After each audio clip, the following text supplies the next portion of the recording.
Welcome, everybody, to the Institute on Religion and Democracy, and also Providence, a journal of Christianity and American foreign policy. I'm Mark Tooley, president of the one, editor of the other. We're delighted to have one of our contributors over the years, Michael Sobolik of the American Foreign Policy Council, be with us to share about his brand new book, Countering China's Great Game, freshly out just 3 weeks ago. Michael will speak about 20 minutes, and there'll be plenty of time for questions and comments later. This is being broadcast live on our social media, and the video will be posted later as a permanent resource. So, Michael, thank you so much for joining us. Thank you.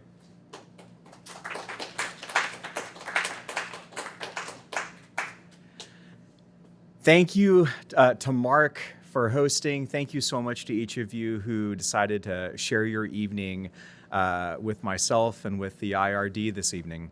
Mark and I go back over a decade. I came to DC in 2013 as a recently minted diploma holding former grad student. I got the master's degree and I had nothing to show for it.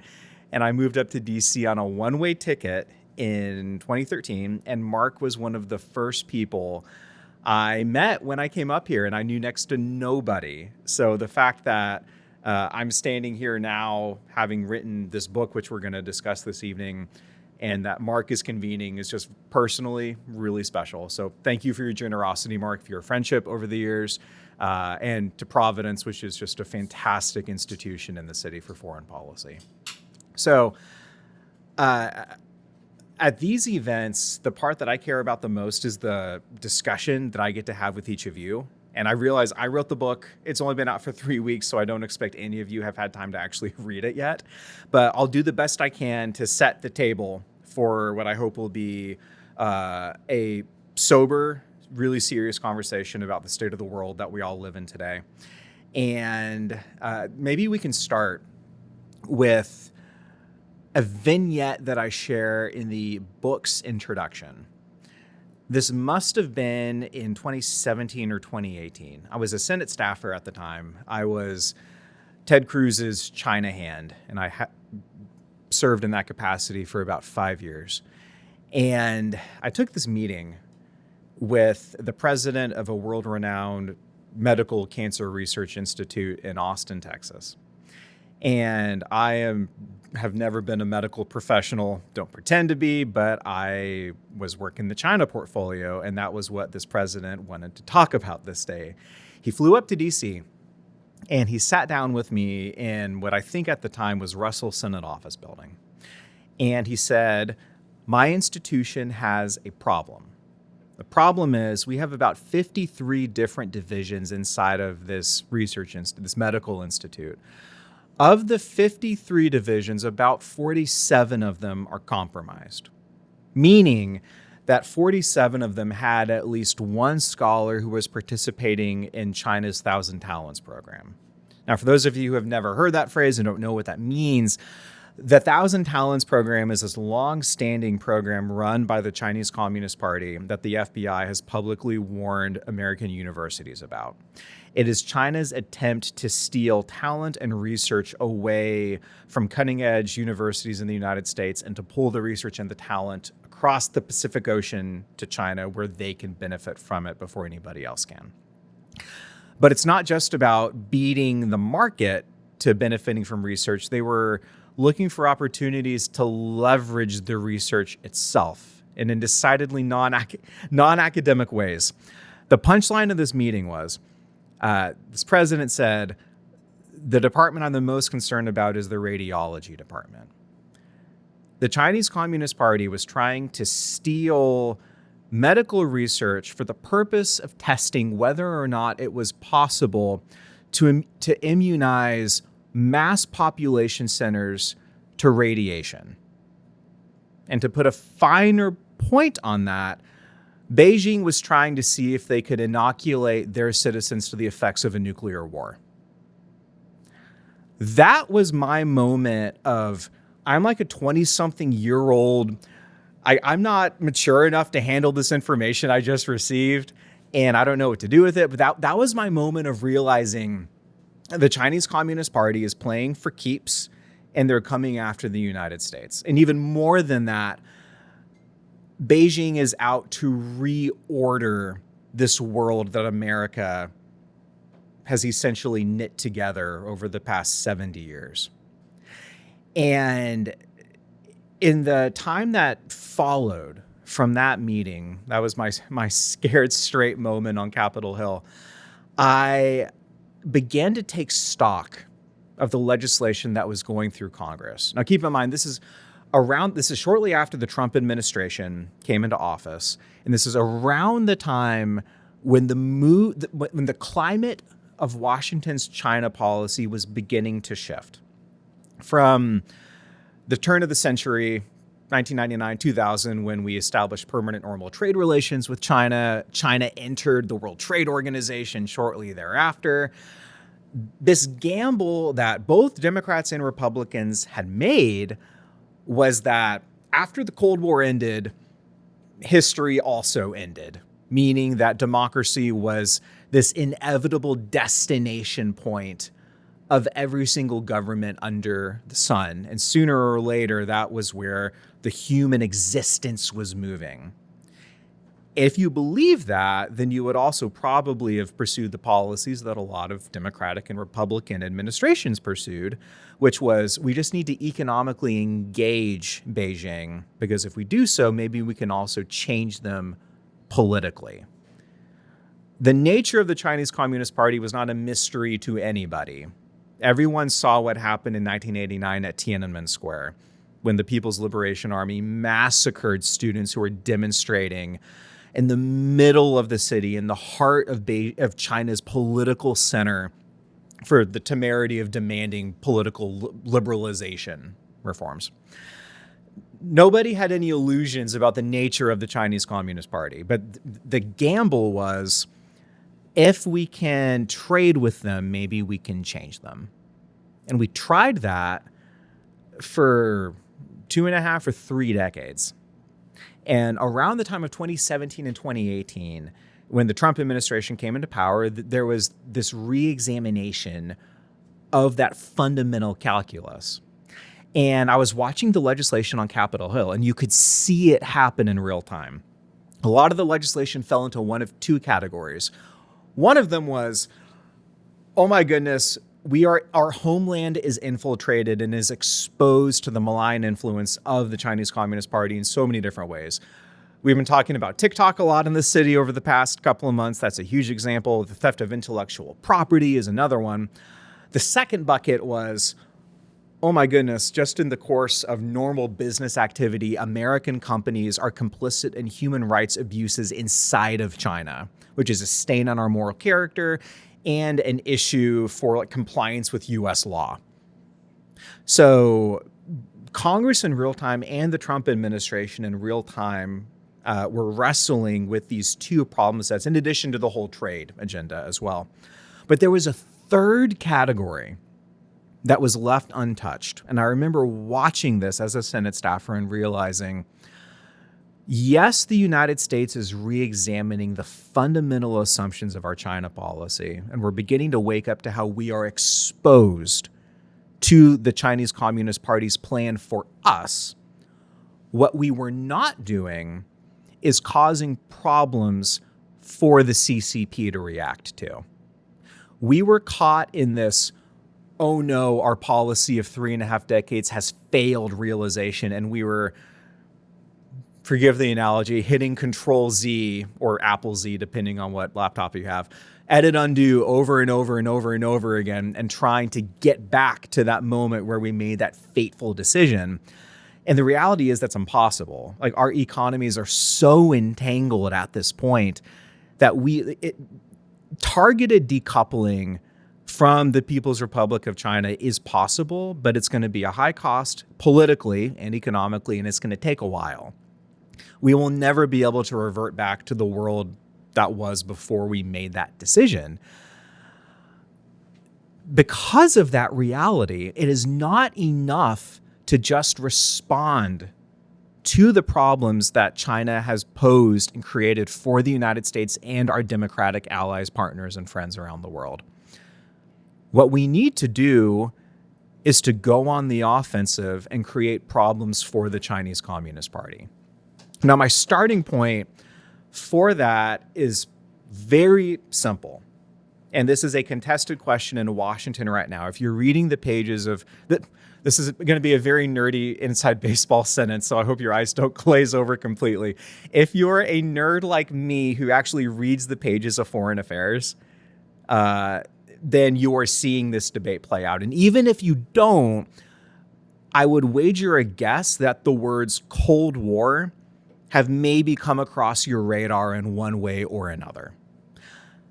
I don't pretend to remember the first Cold War. I was born in 1988, so I barely got a taste of Reagan, and I wasn't old enough to even understand it. I was not conscious when the wall came down or anything. My first political memory was Monica Lewinsky. That said, I've had the opportunity to study the first Cold War. And in my 10 years in Washington, I've had the opportunity to study the Chinese Communist Party. The reality that faces the United States of America right now is that we are in a second Cold War. And it is not a mirror image of the first. The biggest difference is the economic entanglement we have with this competitor that we face today. But we're still in a Cold War. It is a contest of values. It is a contest of systems, and it will have a winner and it will have a loser. The purpose of this book that I wrote, Countering China's Great Game, is to ensure that America wins and the Chinese Communist Party loses. As simple and direct as that. You have two choices if you're in a Cold War. One is to try to find a modus vivendi with your competitor and establish some sort of détente, or to pursue victory. I believe the United States of America and the Chinese Communist Party have two visions for the world that are fundamentally incompatible, strategically and morally, politically. And I also believe that the Chinese Communist Party is not out only to seek the security of China as they define it. They are out to make the world safe for tyranny and unsafe for liberty. And if we want to get into examples of what that has looked like inside of the United States or in Europe or others in the discussion session, I would love to have that conversation. But that is my starting point. The purpose of Countering China's Great Game is not only to make that argument that we're in a Cold War, it is also to sound the alarm that we are losing right now. Now, this is a very contested position to take in Washington, especially among the egghead policy community, because if you look at China's long-term economic and demographic trends, they're not good. The One China policy has caught up with Beijing, and they are too late to reverse it. They have sown the seeds of decades of economic control, and they're at the point where they might not be able, they actually probably will not be able to sustain the GDP growth that has been the driving force of their wealth since the 1980s. That said, they have invested impressively in their military and their internal security in ways that we have not in the Indo-Pacific. Even as the long-term economic trends are trending away from them, the short-term security trends are trending in their favor in the Indo-Pacific and specifically with Taiwan. So we face what I think other scholars in DC have accurately described as a decisive decade in this Cold War. And we are losing primarily because we are reacting and responding to our adversary. You win Cold Wars not by let me put it this way. My Dallas Mavericks are in the NBA playoffs right now, so I have basketball on the mind. Forgive me for the sports analogy. The cliche is that good defense wins championships in basketball.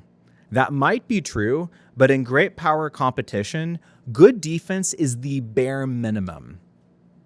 You don't get a gold star in great power competition for taking care of your homeland. You win Cold Wars by forcing your adversary to compete on uncomfortable strategic terrain. You ask questions like, where are we strong and where are they weak? And how do we move the competition there? That's the second purpose of countering China's great game. Getting policymakers who have their hands on the levers of decision making to be willing to defy the Chinese Communist Party's bluster and to test their red lines. And the third and final purpose, I offer specific competitive strategies in chapters 5 and 6 that would serve as a blueprint for what going on the offense would look like in a Cold War that America intends to win. I will conclude with one vignette from chapter 6, and then I'd love to have a conversation with each of you about wherever you want to take this conversation. But maybe we can end by talking about information. China has known for a long time that data and information is going to be the oil of the 21st century. And TikTok is a great example of the high value they place on information. But with authoritarian regimes, I think it's really important for democracies in particular to understand some of the besetting challenges that tyranny has that we do not suffer from. Yes, it's impressive that Beijing has the internal security apparatus that it does, that they can, with such precision, censor, control, intimidate, and identify anyone that they need to. Throw them in prison, silence them just like that. It's impressive they can do it. What's really unimpressive is that they feel the need to do that in the first place. Legitimate and secure regimes do not suffer from that besetting pressure. The United States is an open book from the federal level all the way down to the local, and we have always been this way. It makes us vulnerable to exploitation, yes, but it is also a sign of our political resiliency. If they are uncomfortable with truth, that is an advantage for us to compete on and to force them to compete on. And here's what I mean. With COVID, they were more scared about information about the virus than they were about the virus itself. One of the biggest reasons it became a pandemic was because the Chinese Communist Party tried to silence doctors warning the world and their medical communities about the coronavirus, and they did not care adequately about the fact that this novel virus was actually spreading that could kill people. And Americans died. Freedom of speech inside of China is not just a human rights issue, it's a national security issue. It's a homeland security issue for the United States government. When I had the former Deputy National Security Advisor, Matt Pottinger, on my podcast about a year and a half ago, I asked him about this and I said, was the U.S. government doing anything of meaning to target China's great firewall of censorship inside of China while you were in government? Because that seems like an area they're insecure in. And he said, we did nothing of any meaning in the Trump administration. They're certainly not doing it in the Biden administration either, to make it more costly and difficult for the Chinese Communist Party to control information inside of their own borders. If you want to win a Cold War and test the resolve and the red lines of your adversary and compete to win, you find their most sensitive, vulnerable spots and you test it. And that is the message that I hope to send as clearly as I possibly can with this book. The world is dangerous again, and it is not enough to react to danger. You need to squash it and silence it and expose it for what it is. And as a free society, I think we have the upper hand in so many ways. But if we're going to do that, we need to have the resolve to compete to win. There are specific strategies and policies I advocate for in the book. Maybe we can get into that if y'all want to. But if we're in a Cold War and if we're going to win, this is what is going to be required of our leaders and of the American people. So let me stop there, and then maybe we can open it up for a conversation. Thanks.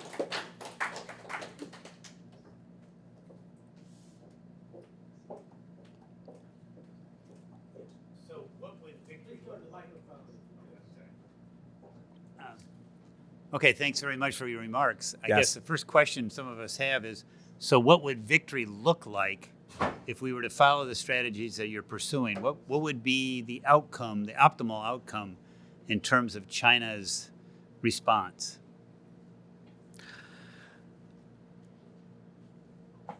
I do not think the United States needs to pursue a policy of regime change in China to win a Cold War.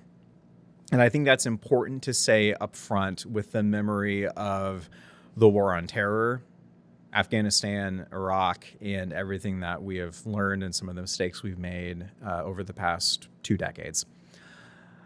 What we should pursue as our North Star is exposing and exploiting the weaknesses of a brittle political regime that is the CCP.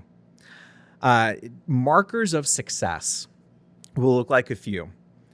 The United States should make no apology for pursuing policies that could contribute to the decline of economic growth inside of China.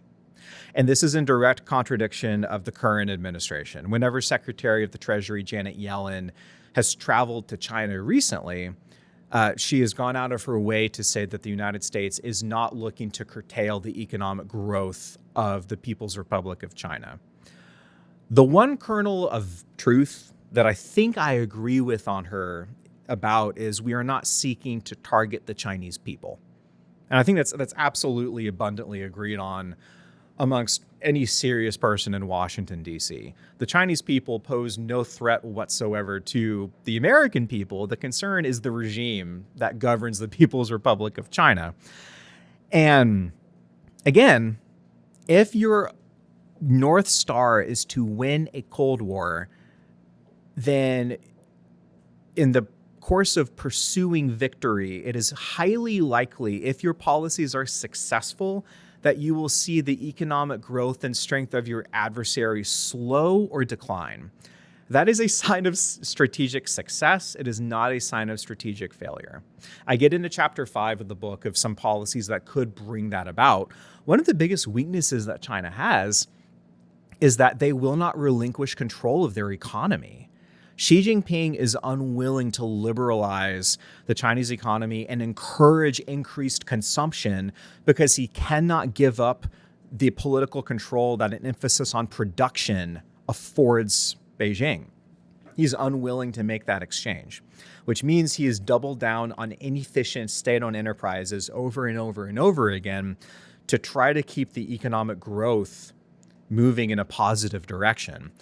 It's a diminishing return for him and for the party. And if those same state-owned enterprises are responsible for carrying out the corrupt foreign policy of the Belt and Road Initiative that is run in many cases on the US dollar. So if we target those same state-owned enterprises and make them a pariah, as I think we should in many cases, then you're going to see China's GDP take a hit in one way or another. We should not apologize for that.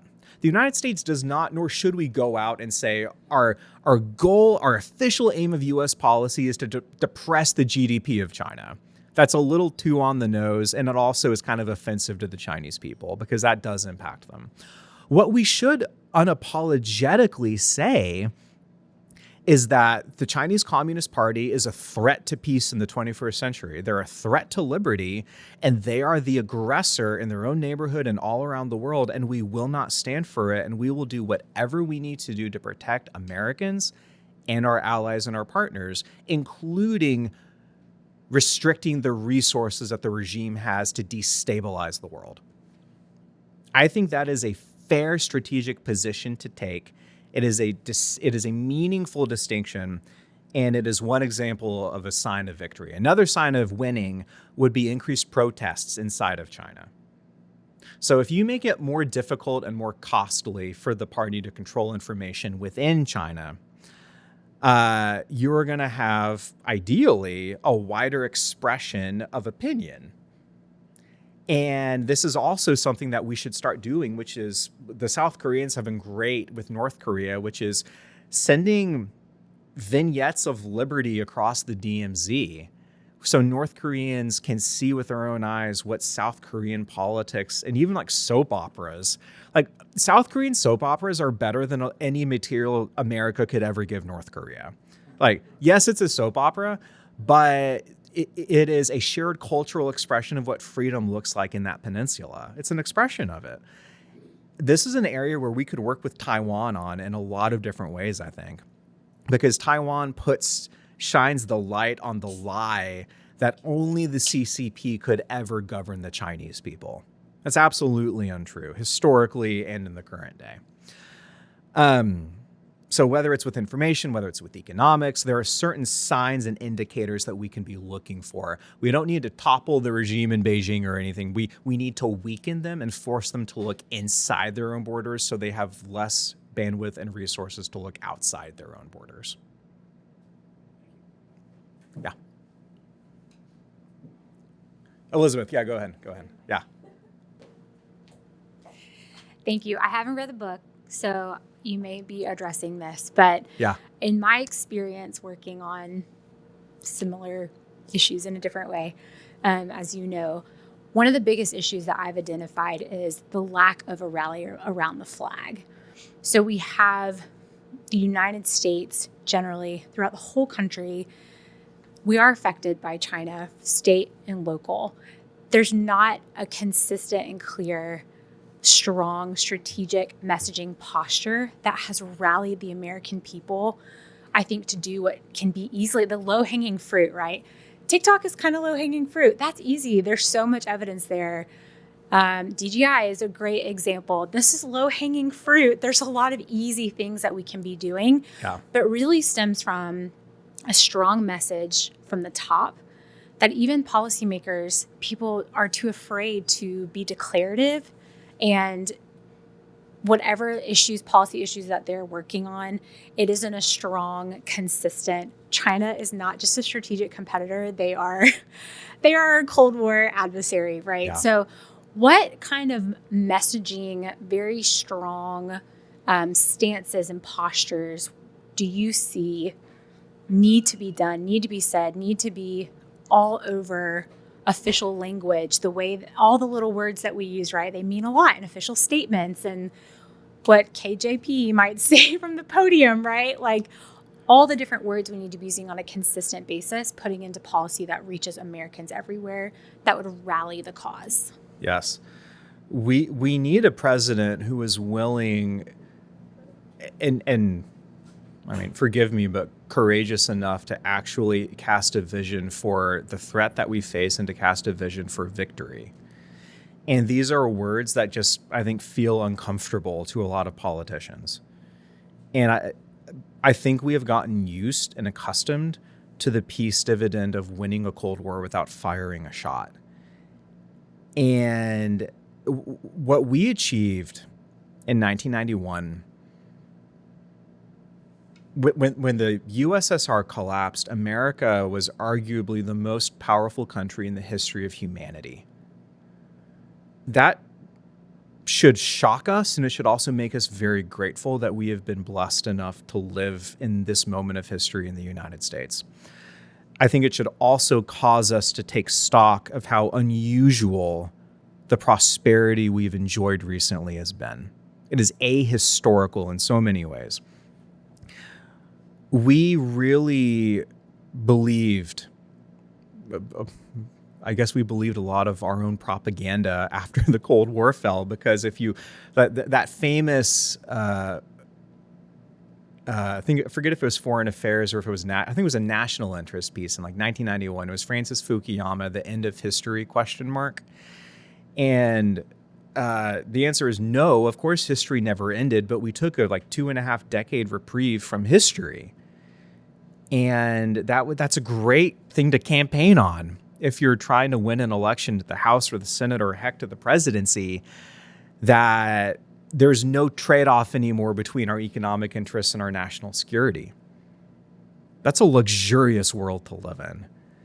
And that vacation from reality is ending. It ended a while ago. People can pick their own dot on the timeline of when it ended, whether it's 9/11, whether it's Putin's annexation of Crimea in 2014, whether it was our absolutely disastrous withdrawal from Afghanistan a couple of years ago, whether it was the start of the Ukraine war in 2022, like wherever you put that little marker on the timeline, history remains contested. And what we need is presidential leadership in particular to make the case not just to the American people, but to the behemoth engine that is the U.S. government, that the world is dangerous again. It was truthfully always dangerous, but our power has been eroded over time as our adversaries have invested in their military capacity to make it dangerous again. So it's going to take a president who is willing to say some very hard truths that are politically quite inconvenient.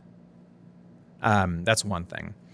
For Congress, this TikTok example, which I've been, for better or for worse, living and breathing for about 2 months now, is a huge example of how much Congress matters in foreign policy and national security.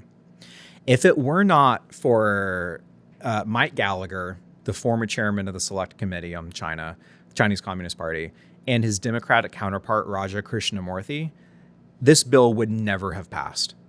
TikTok would still be in the exact same position today that they were in at the beginning of 2024. And the Biden administration would have done nothing of any meaning towards TikTok.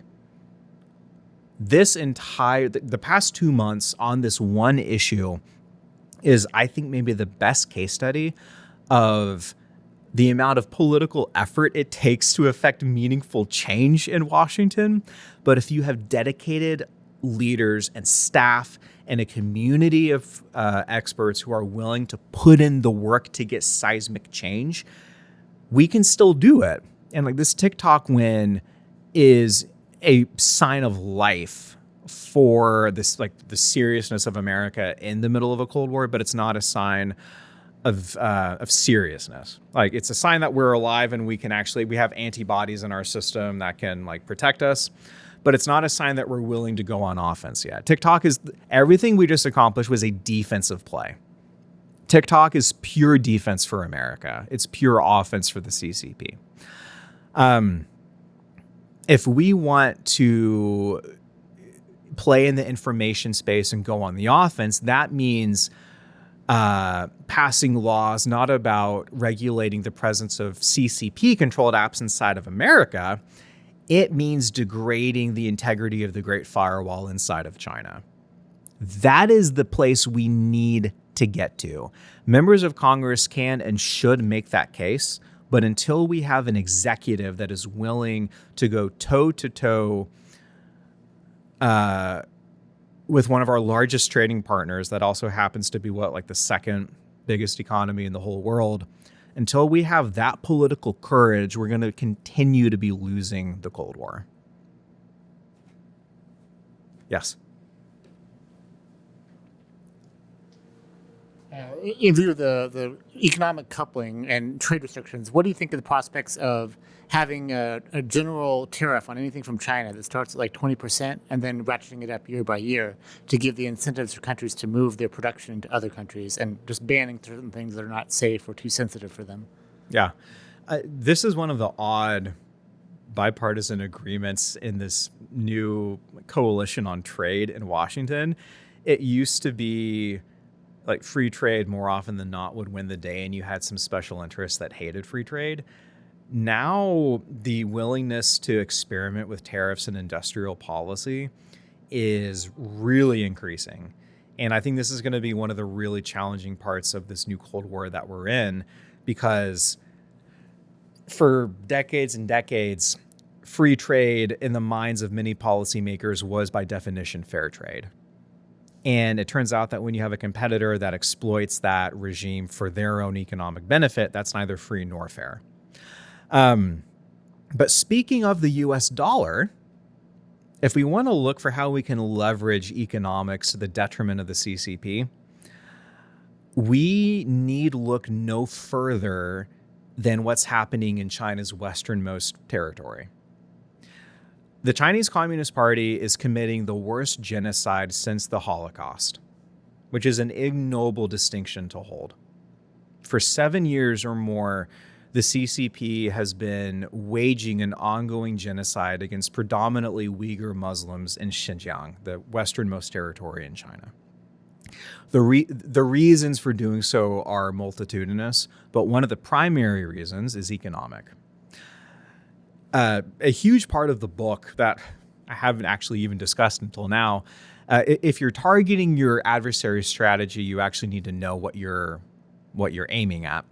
And the whole book centers around China's Belt and Road Initiative, which is their attempt at an abstract level to reorient the economic and strategic focus of the world away from the West and toward the East, away from Washington and toward Beijing.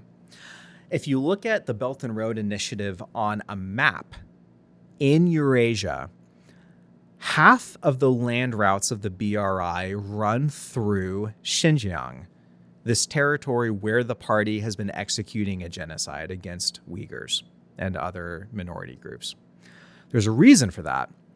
Ever since the Han Dynasty in around the time of Christ, China's dynasties have been fighting over this specific piece of territory.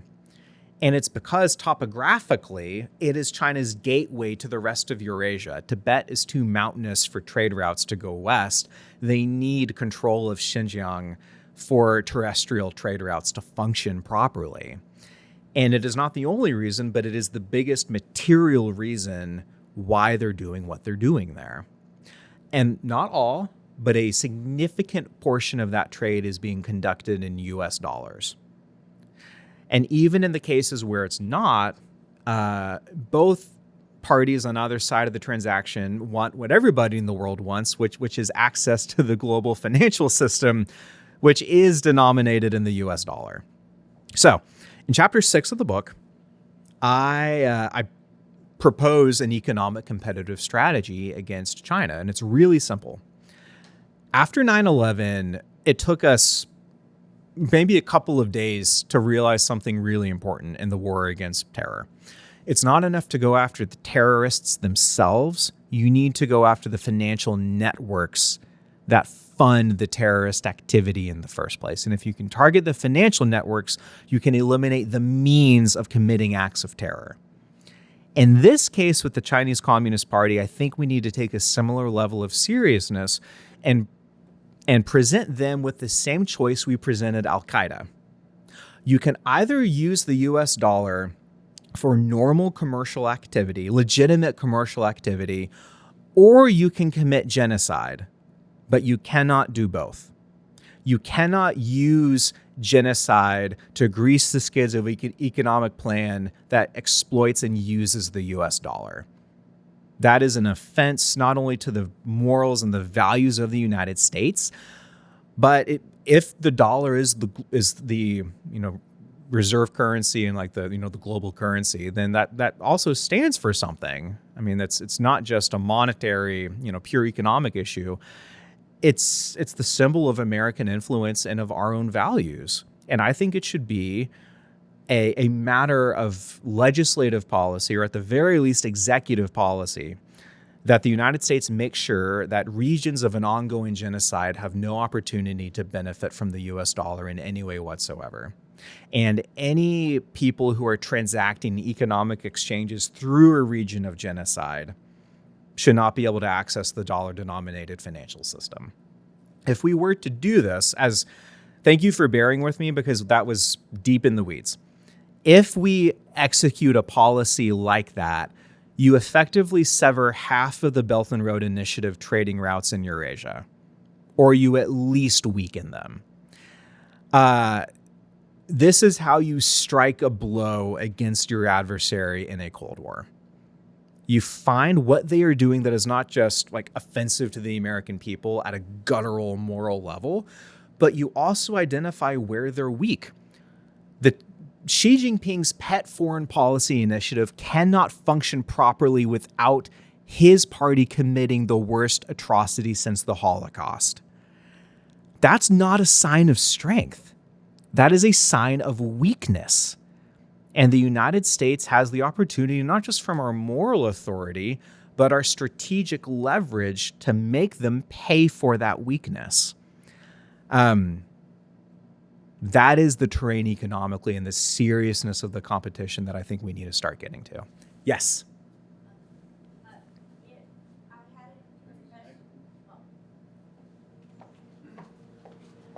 I had a professor who said Uruguay is the Switzerland of South America. Switzerland is the Switzerland of Europe. Who is the Switzerland of Asia? If, I'm going to talk fast, Yeah. if America is losing this war, is it realistic to look at the possibility that we may have to have a 2-3 against China being one? It with 3 hopefully being the EU, if they like us enough. In terms of electing a president or officials who want to stand up to the abuses, the consumers, the mommies like me, we like our free stuff at the store. And so how do you take that away from the people, without losing the election? Sure. So maybe the second one first, and then we'll get to the first question you had. Leveling with the American people in a Cold War takes a degree of honesty that is uncomfortable, because it's not peacetime and it's not wartime. And that gray space in between peace and war is a space that America historically has had a really tough time understanding and grappling with. Democracies, so I had Mike Gallagher, the former chairman of the Select Committee on the CCP in the House. I had him on my podcast not that long ago. And he went to Georgetown for his PhD. And Representative Gallagher's thesis was about this question of how do you mobilize democracies to accept and implement massive foreign policy shifts before conflict happens. And the historical record basically says it is insanely difficult to do. And I've said this a few minutes ago, and you're going to find me saying it again right now. The most important ingredient in America's political system today in 2024 is energetic presidential leadership. It is the energy of the executive and the overshadow of the Constitution, and just how strong the executive branch has become in America over the past maybe 50, 70, 100 years, that like we are where we are. You need a president to affect this kind of a shift. You need to be honest with the American people, and it's not going to be a popular message. And this is the conclusion of the book, which is it's going to take sacrifice. I'll never forget where I was the evening that that Putin's tanks rolled into Ukraine a couple of years ago. I went up to New York, and maybe some of you, I watch stand-up comedy at the end of the day just to kind of de-stress. And one of the most famous New York comedy joints is called the Comedy Cellar, Upper West Side, I think. And right above the Comedy Cellar is this restaurant called the Olive Tree Cafe. And I went there that evening, the evening of the start of the Ukraine war in like February 2022. And Enes Kanter Freedom, the basketball player who had to leave the NBA because of his human rights advocacy, was the featured guest, and his host was Garry Kasparov, the renowned Russian political dissident who is also a grand chess master and has suffered personally at the hand of Putin's thugs for years.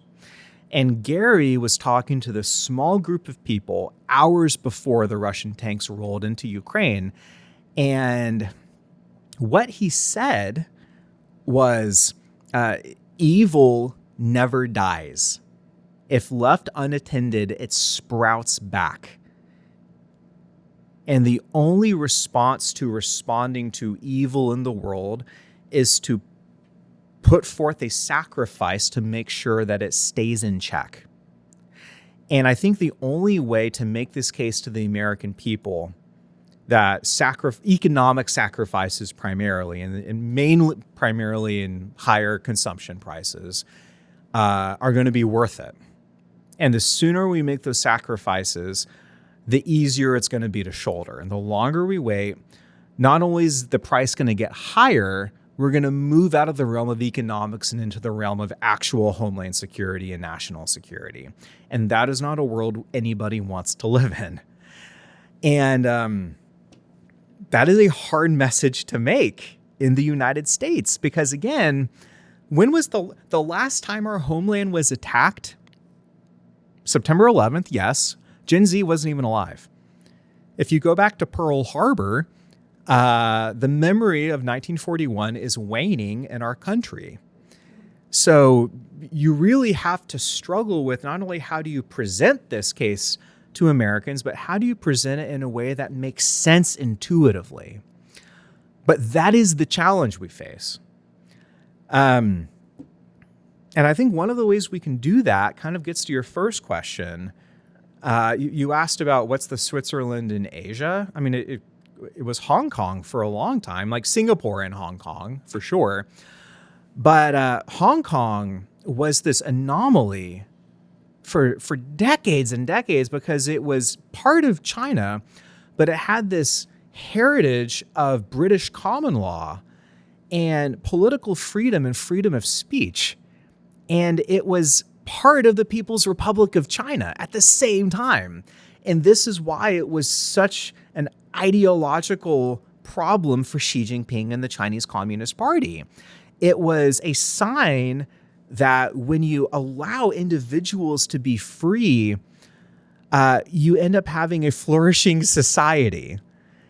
And it was no accident that in 2019 and in 2020, Xi Jinping decided that enough was enough, and like the glory days of Hong Kong are over. And for any, I hope so deeply that we get this kind of leadership we need in our country, because what I hope to hear a president say one day soon is how governments treat their own people is the best indicator how they will treat the rest of the world. If you look at how the CCP managed, not just managed Hong Kong, how they manhandled Hong Kong and the freedom activists there. If you look at what they're doing in Xinjiang, if you look at what they're doing in Tibet, in Inner Mongolia, and if you look at what they want to do in Taiwan, none of this should be confusing. It is abundantly clear what the Chinese Communist Party is trying to do. The final thing I'll say, it is not just within China that the party is belligerent. If they get Taiwan, they will not stop at Taiwan. This is another really underappreciated threat reality that when a lot of people in DC talk about China, the imperialist nature of the Chinese Communist Party is so underappreciated. The first two chapters of Countering China's Great Game make the case that if you want to understand why the world is so dangerous today, you need to see China as an imperialist power. You need to see the CCP as the latest in a long line of imperialist dynasties that have governed China. And if you examine the foreign policy that Xi Jinping is pursuing today, and if you compare it to the dynastic policies of the Han Dynasty, the Sui, the Tang, the Ming, the Qing, almost all, not every one of them, but almost all of them, this is not a new problem that the world has had. It is maybe new to the Western hemisphere of the globe. It is not new to China's neighbors. And it is, I think that's one great way for anyone who wants to make the case of the danger that we're in right now, to bring in the history that the CCP has inherited and that they reference all the time, and make the case that this is not just about one island for Taiwan. This is a global struggle that we're in.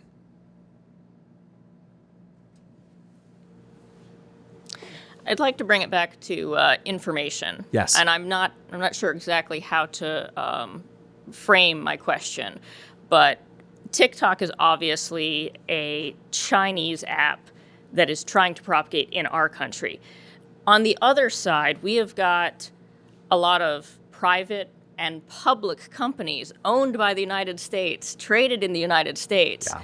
that are adopting a lot of the mindset of China and actually are so intertwined in China. Things like Facebook and Microsoft, all of these large information dealing companies that are actually starting to apply the same stuff that they're learning how to do in China here in the United States. What kind of policies need to come into place and yet still allow us the freedom of economics to have these public companies be free?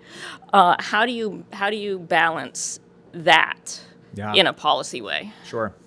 So we thought that we could change the Chinese Communist Party by engaging them economically, and it turned out they ended up changing us in a lot of different ways. And multinational companies that are maybe at the core American, or maybe legally they're American, but in reality they're multinational. This is an enormous problem that Congress has been trying to fix for the past few years. And they've mainly been trying to name and shame.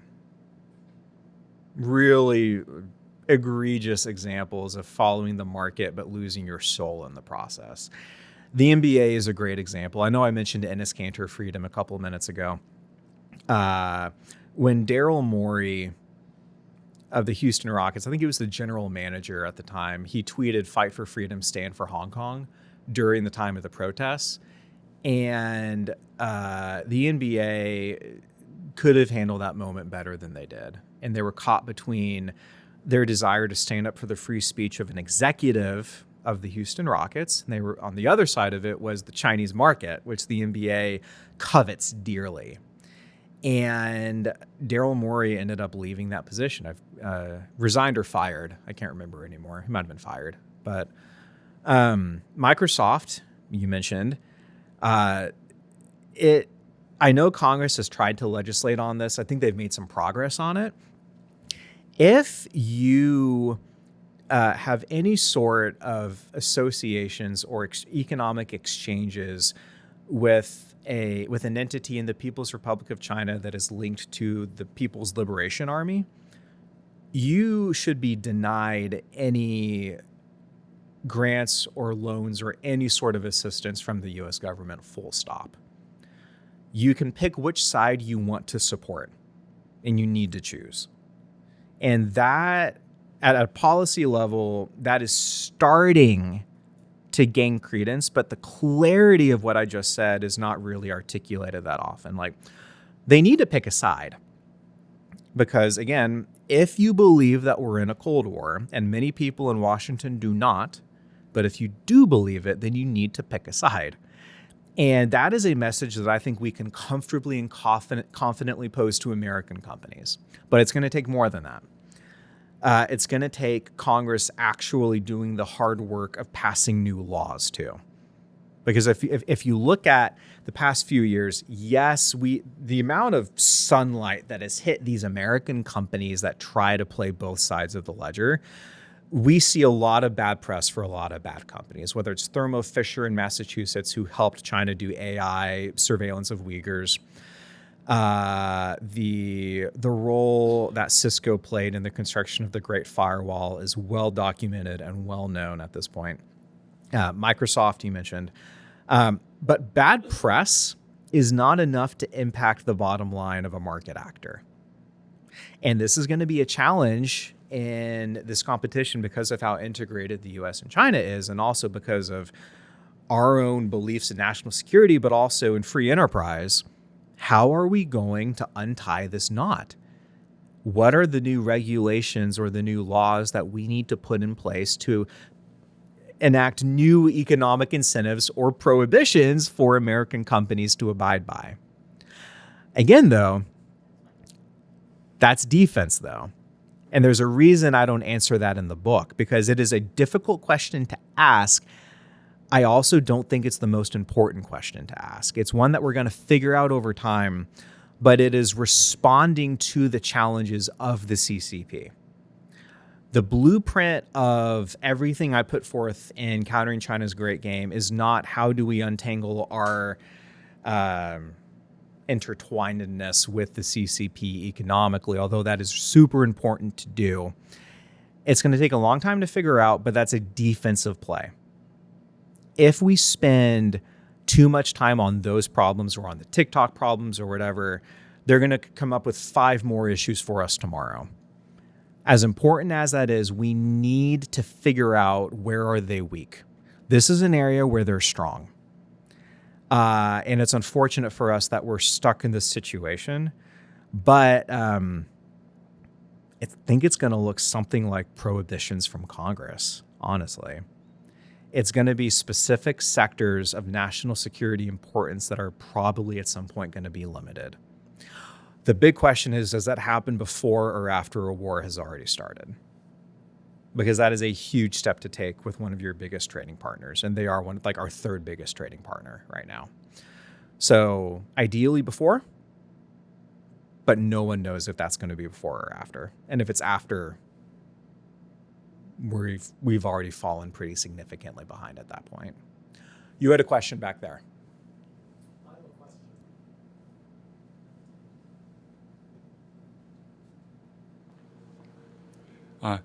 Thank you for the really great book. So, I hope as many people as possible will read this book to recognize the reality of threat of communism. And my question is about the. I have many Chinese dissident friends here in the United States, and they all hope the democratization of China. So, do you see any possibility of democratization of China in the future? So many of them, I think even American government in the past has hoped the democratization of China. But now they are all desperate. And I wonder if there is anything we can do to democratize China in the future. Thank you. Yeah. I think America is in a very comfortable and confident place when we stand with the people of China, number one, because their own regime stands principally for itself, and it does not stand for its people, first, second, or third. The people are a problem and a threat to the stability of the Chinese Communist Party. That said, though, we also should not delude ourselves. I think it's very easy in the United States for policymakers to assume that democracy equals stability. I think that is a fundamental assumption that a lot of policymakers have bought into. The question is, what kind of democracy are you going to be? A democracy is only as good as the values and the morals of the majority, right? So this is why my examination of China as an imperialist power historically, it led me to a really odd conclusion to the second chapter of the book, where on the one hand, as a matter of who America is, we should always stand with the oppressed peoples of the world wherever they are. Full stop. Especially when it's the regimes that are oppressing them. We also need to be savvy and prudent and understand that just because a government system changed doesn't mean the abiding interests of that country changes. And the question I pose at the end of chapter 2 is, if the CCP were to disappear one day, and if China were to suddenly become a democracy in one form or another, would it cease to be the Middle Kingdom? I don't know the answer to that question. I don't think anyone should pretend that they do know the answer to that question. Which is my way of answering your question by saying, what kind of democracy do the Chinese people want? Is it a Taiwan-style democracy? Is it a nationalist democracy? Is it some other variation of it? There is no one-size-fits-all democracy in the world today. And I think that's something that Americans, by our hard-earned experience with the democratic experiment, it is so unique. It always manifests itself in such unique ways in any country that is brave enough to experiment with democracy, because it is a gamble. in so many ways. I think it's a good gamble and a moral one in many cases to make, but you don't know for sure what's going to come from that. So I think knowing that, it is still worth fighting and standing with the Chinese people. I think Secretary Pompeo was right in 2020 when he said that the United States stands with the people of China. I think that's a message we haven't heard enough recently. I also think that we need to keep in mind that democracy is not a good unto itself. Democracy is as good as the morality of the majority and of the deep values that underpin it. It's going to be complicated, but it's a risk I think in the short term we're going to have to take. Thank you. Thank you, Mark. Thanks you, everyone.